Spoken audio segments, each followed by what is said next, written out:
What's up guys? Welcome to AnimeKouhai, an extension of Anime Senpai PH channel. All pieces of information are derived from the light novel. In today's video, we will start Chapter 5 Volume 7 of the light novel, entitled Holy and Demonic Collide. This video is the first part of Chapter 5 in our Tensura spoiler video series. If you haven't watched the previous episodes, feel free to check out the links in the description below. Now let's get to the video. From the previous episode, everybody decided to leave Rimuru and Hinata for a while for some fighting match, so as to give way for their negotiation. Hinata and Rimuru are now fully alone, and the time for their rematch has come. Meanwhile, the battle between the 100 paladins and Shion's forces has begun.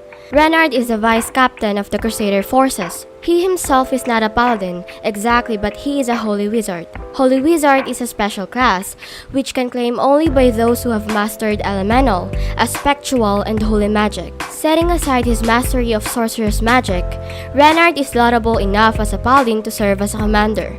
Due to his beautiful sword skills, if Arnau's sword is a blunt weapon, Renard's has a softer touch. Though both of them are exemplary fighters, Arnau has a slight edge. Arnau has determination that has never failed him in battle. In a knockdown drag-out against a formidable monster, brute force is often much more important than beautiful technique, and Arnau earned this difference among his peers. However, because of his genius-level magic skill, Renard thinks he can outclass Arnau in strength when it comes to a more standard magic, sword hybrid style of fighting. Though proficiency in spectral magic is more of a given in being a paladin, a spectral magic is not suitable for close-range combat, as it takes longer casting time than spirit magic. In close-range combat, speed is the most important priority. Because of this, Renard focused on acquiring his sword skill and adding his mastery of elemental and holy magic. There are paladins, though, that can even fuse their own elemental spirits with the spectral magic, in order to launch powerful spells with no casting time.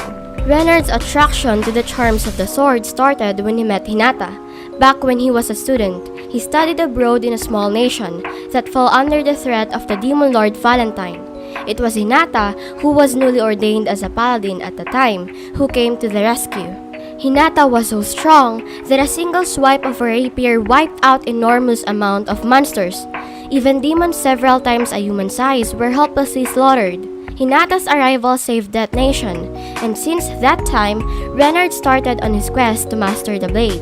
Renard had so aspired to become one of the paladins like Hinata, that in his daily trainings to enhance his spirit magic skills, he tried to emulate Hinata by constantly recalling Hinata's rapier in action. When he had gained the mastery of spirit magic, he returned to his academy in Inglesia to learn about spectral magic, while waiting for a chance to move to the Holy Empire of Lubelius. Although this was a difficult task for outsiders like Renard, his adherence to Luminism and proven skills as an outstanding talent allowed him to get the approval of their government. Even though it would mean cutting ties with his family, Renard grabbed the offer and took up holy magic and earned a spot as a trainee paladin. The spirit he made a pact with was affiliated with light.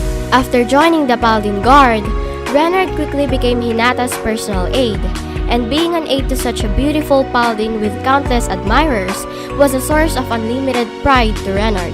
He took the initiative to volunteer for any mission, and the results he delivered to his newly adopted nation eventually made him to become the vice captain of the Crusader forces. And yet, right after Archbishop Rahim's sensational murder, Renard was summoned by the 7 Days clergy, and the shocking truth was revealed to him.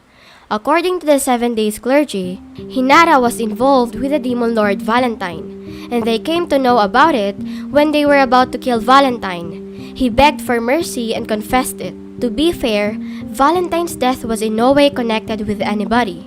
It so happened that Laplace killed Valentine accidentally, but the 7 Days clergy was using this incident to deceive Renard and somehow get Hinata out of their way. Renard couldn't believe that this woman he looked up to so much was in connection with Valentine. If this was the case, it was a betrayal and Renard could never allow it. It appeared to be impossible that 7 Days clergy would be lying, but it seemed just as impossible that Hinata would betray her own paladins. Though Lady Hinata had enough force to slay Valentine, she had shown no interest in that at all. That thought still troubled Renard. The clergy continued and said they had seen signs of Hinata's attempt to connect herself to the demon lord Rimuru, and it was unimaginable to see someone like the good Archbishop Rahim killed in his holy land. The clergy added there was a high possibility that Hinata was playing an intricate game against them and Luminous. But Renard said that Lady Hinata's faith was more devoted than anyone he knew. He asked the clergy how Hinata could betray them when she was nothing against their god. The clergy responded that they, too, had suspicions about that, and there was one sure way to settle these doubts. This would likely be a dangerous task, but they would have an answer. Renard, accepting the bait, almost shouted and said he would accept the risk and prove to the world that Hinata was innocent. The clergy told Renard, "Go and defeat the demon lord Rimuru. Do that and we will have our answer. If Hinata is connected to him, she will no doubt stage our desperate rush to stop you."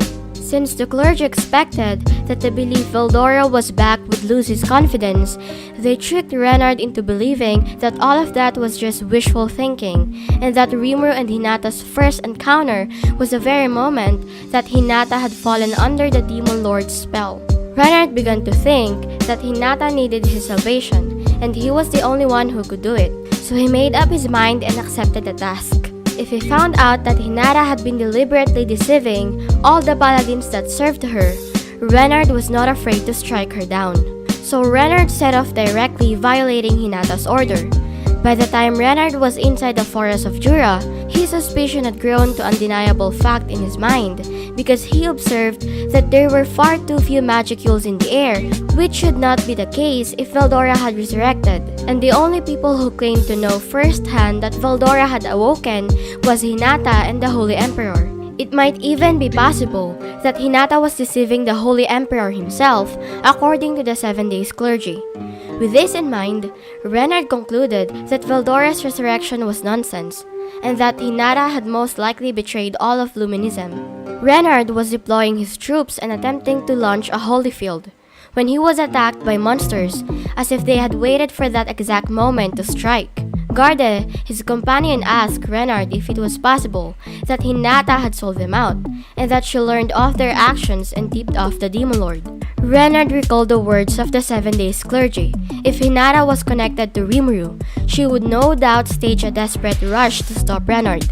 But Renard had no time to think that he instantly ordered his troops to fight back, and with that, the battle started.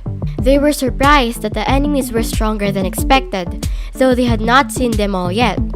Renard was starting to sense that his position was in danger when the Oni came out. They were monsters with dislikable, nightmare-like presences. They fell out from the sky and hit the ground, crushing it like an explosion that sent plumes of dust into the air. Garde said they got some big fish there as he prepared his spear. Renard nodded back at him while calmly giving his orders. There were 4 paladins nearby apart from the 2 of them, and the rest of the troops engaged with other monsters. In an instance, these 4 completed their preparations as ordered, and the entire group was enveloped in light to form a powerful defensive barrier, the ultimate protection for a paladin. This spiritual armor came in the form of holy mail, light as a feather, and filled with the power to summon spirits each paladin had made a pact with. It allows them unrestricted access to the powers of these spirits, and the addition of evil-quelling abilities to their weapons that could neutralize all resistances in their opponents. Since all of this consumed a lot of energy, it could not be used for a longer period of time. But with it, the paladins were the true natural enemies of all monsters. Being ready for battle, the 4 paladins that spread out in all directions focused on their targets. They were about to deploy a simplified holy field in a moment, because the enemies they detected ahead were mysteriously powerful, particularly the magic-born standing before them, who had an enormous amount of magical energy they had never seen before. It was an A rank and on the higher end of that scale. It was not Rimuru but likely one of his closest subordinates. In Renard's mind, it was an appetizer before the main dish of the Demon Lord. He wanted to finish this magic-born as fast as possible, so he could move on to the biggest fish on the pond. In his first strike, he decided to leave nothing on the table. He ordered the launch of the holy field toward the target. Little did he know that his lack of foresight would cost him a lot, because he gave the order before he had a full grip of his adversary. The 4 paladins quickly moved into action to deploy the holy barrier. The execution was perfect, that nothing could have broken out of it from the inside. The only thing was that it was not complete because it was just a quasi-barrier that had a short range and less weakening effect on monsters. Though it could prevent a foe from taking action, it was doubtful whether it could fully block attacks from beyond the barrier. However, quasi-barrier of this kind could fully prevent magicules from crossing over. It was still a paladin's killer move, a kind of barrier that not even the higher level Magicborn could break through. That's why Renard ordered his team to deploy the barrier. A strong defense was necessary because the purifying light surrounding them wouldn't be enough to kill a target like this. This way, they could attack the enemy from the outside, but they couldn't afford any mistakes. They would need to be sure first what kind of target they had, because if it was one of the rare types that could deflect damage, it could mean a massacre on their side. As the paladins completed all their preparations, the dust from the landing finally disappeared. A single monster appeared in front of them, and it was a slender and tall female with long purplish hair tied back. She had a jet black single horn on her forehead, and her strange suit struck the curiosity of anyone who saw it. She turned her violet eyes toward Renard and declared her message in an unfriendly way. She told them she was Shion, the first secretary for Rimuru, and her leader's message for them was to choose between submission or death. She added that they had to drop their weapons and surrender to her forces immediately. The monster, calling herself Shion, gazed down like some sort of god as she spoke, and her way of emphasizing every word was noticeable across the whole of the wood. That's it for this video, guys.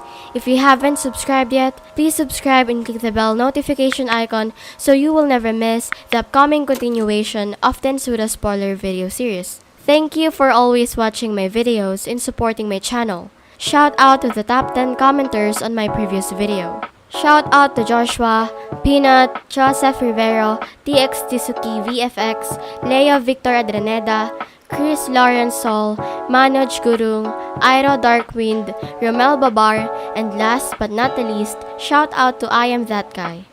I'll see you guys in the next video.